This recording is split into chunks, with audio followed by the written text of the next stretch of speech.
कोठे ते बीठी जण जार खोले आ कोठे ते बीठी।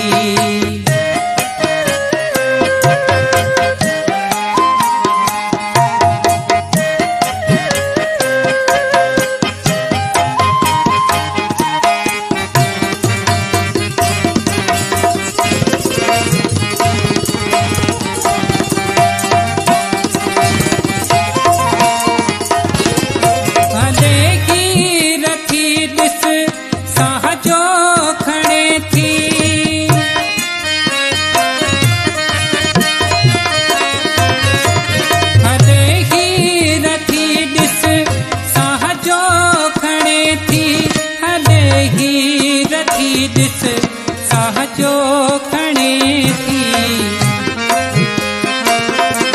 खुशबूदार खोले आ कोठे ते बीठी जण जार खोले आ कोठे ते बीठी जण जार खोले आ कोठे ते बीठी।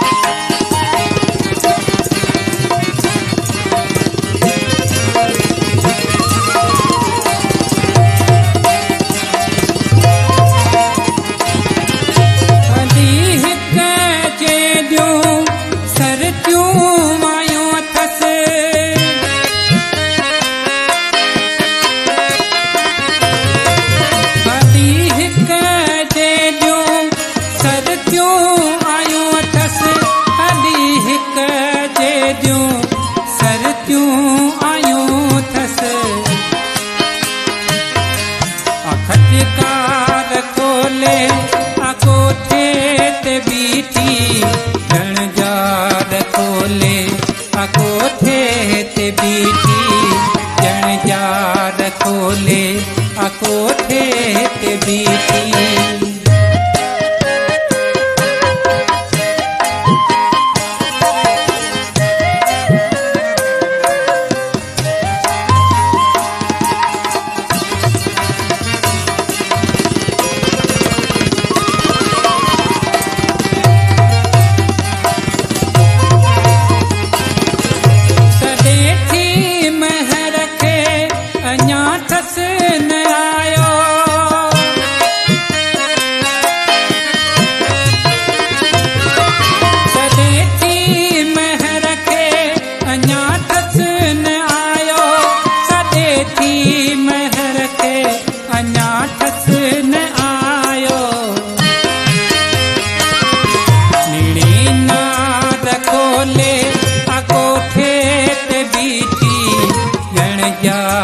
खोले आ कोठे ते बीठी जण जार खोले आ कोठे ते बीठी वरी बार खोले आ कोठे ते बीठी जण जार खोले आ कोठे ते बीठी जण जार खोले।